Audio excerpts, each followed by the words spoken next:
Hi guys, hi everyone. Welcome to week 7 of social work practice with families. I can't believe we're here at the finish line. I know it's been a long 7 weeks for us all.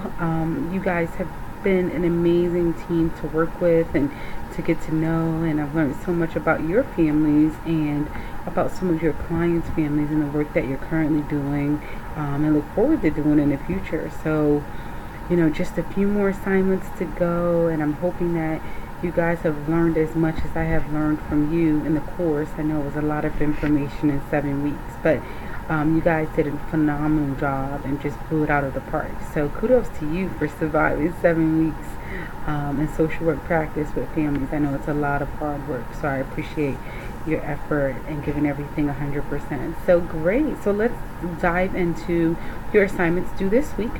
So the first one, and ironically I put this one first before usually I put it last, but it's the self-care activity, because I'm learning in this field to take better care of myself. I think it's an art, right? Finding out what we need day to day and just kind of, allowing some self-empathy and compassion, and knowing when we need a little extra break throughout our busy days. So, if you feel up to it, before you dive into getting some of your assignments done this week, I would look into the pocket mindfulness, the 6 mindfulness exercises you can try today about just, being present in the moment and, kind of surpassing things that have happened in the past, and, trying to avoid the anxiety that can come about getting things done for the future. So, that's your first assignment. That's not really mandated, but it's strongly encouraged.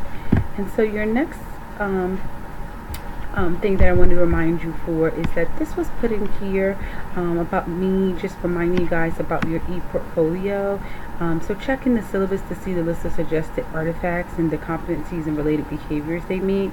So when you upload your artifacts to your e-portfolio, please make sure you include the course number and assignment name and the artifacts file name. So I am not an expert on this, but so if you want to relate back to what's required of you, you can go into the frequently asked questions into your portfolio. But some of the things that you've done for this course can certainly probably meet the criteria, but give it a double look and see what you come up with. Okay, so I just wanted to send that reminder your way. And so the first assignment that I certainly confused everyone around, but I think I've got it together now, is your discussion post around your family film analysis. So the first thing you're going to do is you're going to choose just one of the feature films on the following list that reflect the family. So the films listed present unique family dynamics, dysfunction, strengths, etc. So you have 2 different kind of links here, and I'm just going to show you what the first one looks like. It's the 25 great movies about terribly dysfunctional families. And so what you're going to do is you can actually click the arrow, and then The Godfather will pop up, right? And so this is probably like a perfect family dynamic and something that you can watch to really complete your discussion post. So you only need one. So if you keep going, that's The Godfather, but if you keep going, you keep clicking the arrows, it'll give you different movies and different trailers to look through. So it's totally up to you. It's your preference. So that's one way to pick a film. And then the other way is, and you can look through this, but when you get to the beginning, this is what it looks like. The PowerPoint, there's actually a couple slides down. There's a list of films that you can watch, and some of them you may have already seen, which is great. So like for example, I saw The Blind Side, about a guy who's African American and was adopted by a Caucasian family, and who really grew into kind of out of his learning disabilities and his academic struggles, and grew to be this amazing NFL football player, right? And so he had some family stressors around poverty, around substance abuse, those types of things. And so he was able to overcome that through the support of his school and friends and family members and things of that nature. So that's The Blind Side, but I'm pretty sure you guys have seen other movies too that have been really popular. Like We Bought a Zoo was really good, along with there was Pursuit of Happiness. That's with Will Smith, and his biological son is actually in the movie, about a guy who was just struggling financially to make ends meet, and it's just trying to make it in the world of marketing and trying to sell some medical device, but wasn't successful. And so it talks about his challenge and journey into the stock market, and how his wife left him because financial stressors were in the way, and so he ends up raising his son as a single dad. So it's real. I mean, of course, now a millionaire and really famous in what he does, based on a true story. So just to give you guys a few different ideas and concepts that you can work with and peel back the layers. So those are the 2 links, and I'm going to go back to, give me 1 second, the discussion post. So once you've chosen one of those, the second step is, after watching one of the films, you want to complete an initial post that includes using the 2 theoretical approaches that you utilize in your final paper. So the paper that you completed last week, and that can be around, narrative therapy, it can be around the Bowen, it can be around anything that you can relate back to in your family theory grid, right? That's a resource. Rely on that. And so you want to identify some of the same theories that were used in the film. And for the second part, you want to talk about exactly what you would do to help the family in the film. Right, so what would be your interventions? What kind of type of solutions or supports would you put in place, right? Especially around the emotional family therapy. I think that's going to be huge for a lot of the films, right? To be able to process emotions based on events that have transpired. And so you want to make sure that you include your references and citations. So just a tip for you guys, when you are citing books, make sure that the titles are italicized. When you are citing articles in APA format, you want to make sure that the journal and the volume number are italicized. I know it's like a confusing thing with APA format, and it's always kind of updating, but I don't want you guys to lose little small points just for APA citations. So if you're confused about that at all, please feel free to reach out and I can support you with that. And you also want to make sure that you respond to at least one classmate, and your response should be at least 200 words long, so make it in depth. And what you want to do is ask questions to aid your fellow student and provide suggestions based on your experience, the readings, the key points from the course discussion, models or theories that you learned in the course. Your response should not just be based on your opinion, although your opinion is part of the post. So what that really means is that you can use a reference. So let's just say it's Johnson, and you want to pull that, is it possible that you can see this from a different perspective? Is it possible to not seek the solution first, but to just seek the understanding? Is it possible to use a genogram? Is it possible to use the, I statements once a lot of blaming has entered the family? So, use what you've learned in your different articles and resources in your books to ask questions that have more what we would consider in clinical work evidence-based, right? They're derived from theories and practices that have been shown to be effective. So give it a nice long thought. Have fun with that piece. I know many of you guys may have seen some of these films already, so if there's something that you've seen over and over, feel free to use it, because I think it'll help enhance your post. So your initial post is due this Thursday, follow up by Sunday. Okay, so that's your first assignment. Let's see where we are now. And then your final one is your analysis of family secrets video and final check-ins. So for your initial post, you're going to describe the theory used by the therapist in 2 different interventions in the video.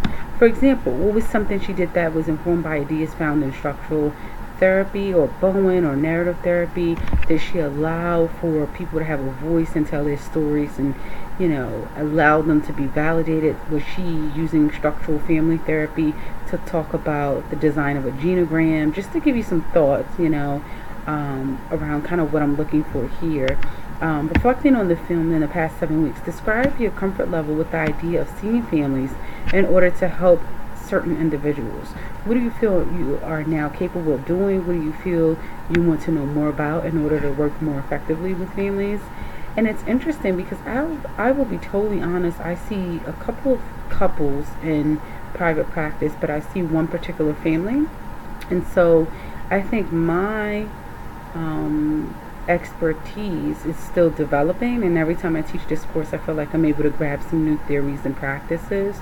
But I think, the most effective strategy that I've been able to relay and rely on is really around structural therapy, narrative therapy, and emotional focus therapy, just really allowing people to hear each other out, to process their thoughts and feelings, and to begin to try to break down some of the barriers that have been, in the way of them being effective. So, I'm interested to see what your takeaways are. And the great thing is, you're not going to walk away and be an expert family therapist. It's one of those things, just like in education, that, in teachers, you just develop the skills over time, and you continue to enhance them by, reading and applying theory to practice. So no worries if you don't feel like you can conquer the world. I'm certainly not there myself, so no worries.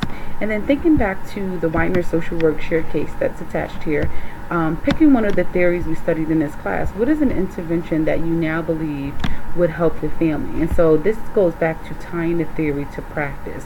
So now that you're able to have kind of seen all the different types of family theories and practices, what is something you would do differently with the Anita family situation? What are some of the interventions? What are some of the dynamics that you would create to enhance the family dynamic? So have fun with that. That's always a good thing to kind of figure out how you can use what you've learned in the real world, right? So you don't need a discussion post for this, but you're surely encouraged to respond to your peers.